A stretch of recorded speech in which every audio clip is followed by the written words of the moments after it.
Assalamualaikum warahmatullahi wabarakatuh.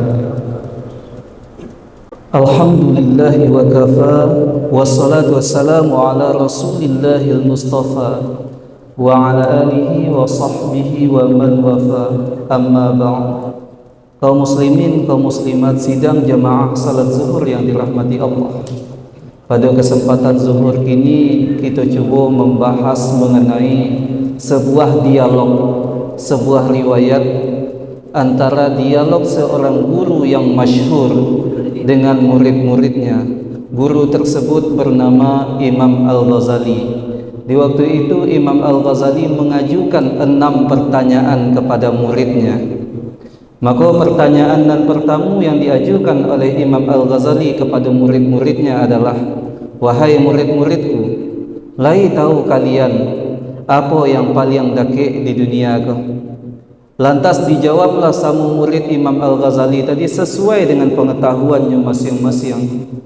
Ada yang menjawab, wahai guru, yang paling dakik bagi kami adalah ayah, ibu, pasangan, suami, istri, sahabat, teman bagi kami, wahai guru. Lantas Imam Al-Ghazali menjawab, batu yang kalian jawab, tapi tidak itu yang ambo tuju. Yang paling dakik bagi kita adalah mati. Kenapa mati? Karena sejatinya mati itu kullu nafsin dha'iqatul maut. Setiap yang bernyawa pasti akan mati. Maka terkenallah sebuah pituah Minang menyatakan, kematian itu ibaratkan pinangan nandak kapatah di tengah, mumbang jatuh kalapo jatuh. Ndak hanya tua muda, gadang ketek, sehat ataupun sakit, maka dia pasti akan merasakan namanya kematian. Itu makanya kita mesti bersiap-siap diri menghadapi kematian. Karena pada hakikinya malang nan sakijo mato, mujuan nan sepanjang hari. Malang nan dak dapat ditulak, mujuan nan dak dapat dirayah. Maka yang paling dekat dan pasti itu adalah mati. Dilanjutkan oleh Imam Al-Ghazali kepada pertanyaan nan keduanya, wahai murid-muridku, lai tahu kalian apa yang paling jauh di dunia kau? Lantas dijawablah sama murid-murid Imam Al-Ghazali tadi sesuai dengan pengetahuannya masing-masing. Dicaliannya kateh, wahai guru, yang paling jauh di dunia kau adalah bulan, bintang, matahari. Lantas dijawab kembali sama Imam Al-Ghazali, batu yang kalian jawab, tapi tidak itu yang ambo tuju. Yang paling jauh di dunia kau adalah masa lalu. Masa lalu tidak akan pernah kembali. Masa lalu tidak akan pernah terulang. Kalau kini gitulah bau sampai puluh, 50, 60 tahun, tidak akan pernah terulang kembali masa lalu tersebut. Itu makanya waktu itu bagaikan anak panah. Apabila anak panah itu sudah lepas dari busurnya, maka pantang bagi anak panah tadi mundur ke belakang.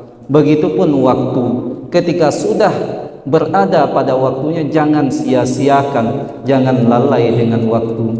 Maka ada sebuah sabda Nabi yang menyatakan, orang yang hari ini sama saja dengan hari sebelumnya, maka dia adalah orang yang merugi. Orang yang hari ini lebih buruk daripada hari sebelumnya, maka dia adalah orang yang terlaknat. Orang yang hari ini lebih bagus, lebih baik daripada hari ini, maka dia adalah orang yang beruntung.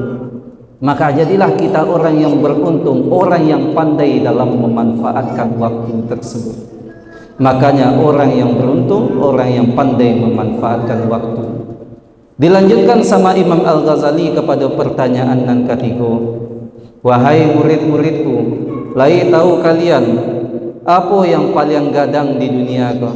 Apa yang paling besar di dunia kau?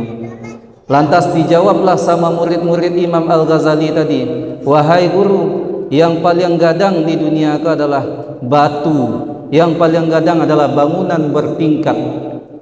Lantas dijawab kembali sama Imam Al-Ghazali ini, batuanan kalian jawab, namun dah itu yang ambo tuju. Yang paling gadang di dunia bukanlah batu, bukanlah gedung, tapi yang paling gadang adalah hawa nafsu. Hawa yang pantang kerendahan, nafsu yang pantang untuk diperselisihkan. Makanya kalau dikaji, hawa nafsu yang dimiliki oleh manusia lebih besar daripada hawa nafsu yang dimiliki oleh binatang. Hawa nafsu yang dimiliki oleh manusia lebih buas daripada hawa nafsu yang dimiliki oleh binatang. Contoh saja, hewan yang paling buas, harimau misalnya, ndak dikasih makan selama 3 sampai 7 hari. Tiba-tiba di hari ke-3 atau hari ke-7 dia giahnya makan, tapi makanannya bukan daging, melainkan makanannya seperti lamang, tapai dan sebagainya. Ndak kan namu harimau tadi makan. Apa sebab? Karena bukan makanan dia. Tapi parahnya manusia yang bukan makanannya makan juga, yang bukan miliknya nyambil juga, yang bukan kepunyaannya diakuinya juga. Maka wajarlah nafsu manusia itu lebih besar, lebih buas daripada nafsu binatang. Maka pandai-pandailah kita dalam mengendalikan hawa nafsu. Dilanjutkan sama Imam Al-Ghazali kepada pertanyaan nan kampe, wahai murid-muridku, lai tahu kalian apa yang paling baik di dunia kah? Dijawablah sama murid-muridnya tadi, wahai guru, yang paling baik di dunia kau adalah batu, basi, baja, barik.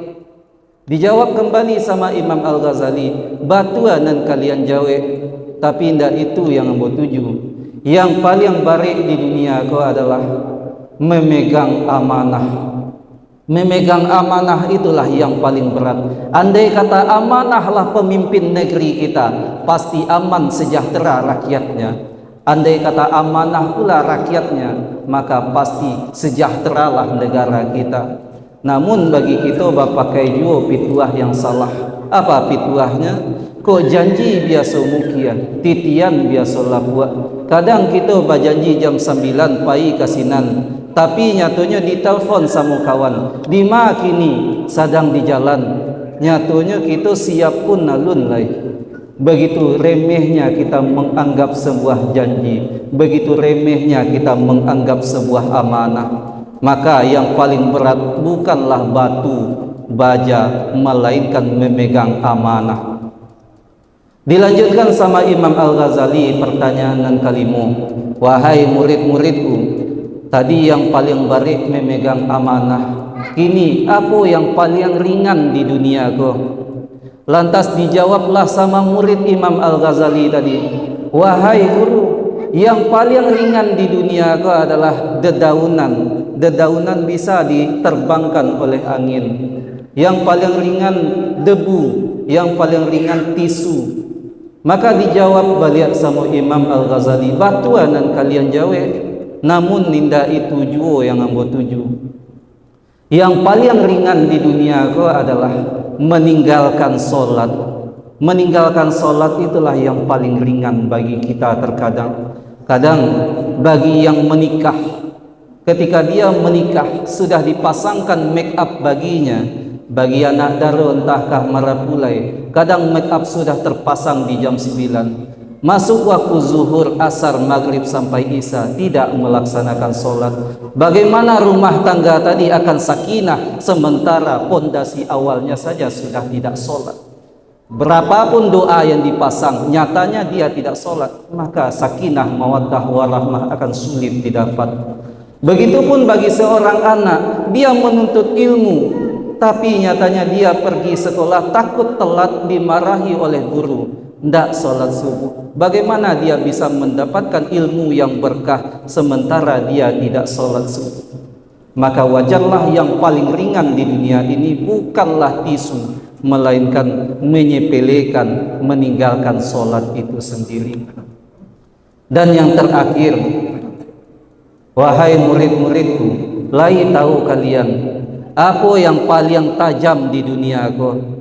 Lantas dijawab pula lah sama murid Imam Al-Ghazali tadi, wahai guru, yang paling tajam di dunia kau adalah pisau, pedang, laser. Dijawab kembali sama Imam Al-Ghazali tadi, wahai murid-muridku, batuan kalian jawe, tapi ndak itu yang ambo tuju. Yang paling tajam di dunia kau adalah lidah. Apa sebab dek lidah bisa bercakap tetangga, dek lidah tadi bisa bercerai laki bini, karena lidah bisa berperang bangsa dan negara. Maka yang paling tajam itu adalah lidah. Tu makanya berlakulah bituah, bapikia dulu sebelum bakato, usah katokan apa nanta pikia.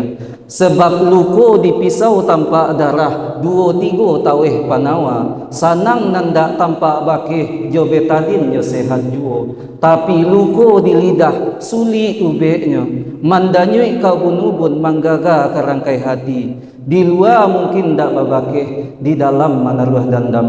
Disamu dengan diibaratkan kain dimakan ngange, di dalam di luar lipek tak berubah, di kambang cahaya tiok lagi. Begitu bahayanya lidah tadi. Kadang gara-gara lidah berbeda pendapat antara satu dengan yang lainnya, namuah pulau batangka. Contoh masalah 1 Ramadan kemarin, ada yang berpuasa di hari Senin, ada yang berpuasa di hari Selasa. Ketika ditanya mana yang betul, betul kedua-duanya, pilih saja salah satu. Kadang di antara kita namuah batikai, jamaah dengan pengurus, pengurus dengan pengurus lainnya. Akhirnya apa? Batikai basalah paham salah satu dengan yang lainnya karena perbedaan pendapat. Ndak amuahnya datang ke masjid gara-gara pendapat yang disampaikan oleh lidah. Ketika itu yang terjadi, berlaku pula pituah Minang. Kok patah batang silasiah, pibarau rabah-rabahkan. Kok sapatah kaji basalisiah, usah surau nan ditinggalkan. Kadang gara-gara kaji cie nan basalisiah, surau yang tinggalkan. Gara-gara cie kaji yang tak sapaham, masaji yang tak nyampi-ampiakan. Maka yang paling berat bagi kita, yang paling tajam tersebut adalah lidah. Pandai-pandailah kita dalam menjaga lidah tersebut.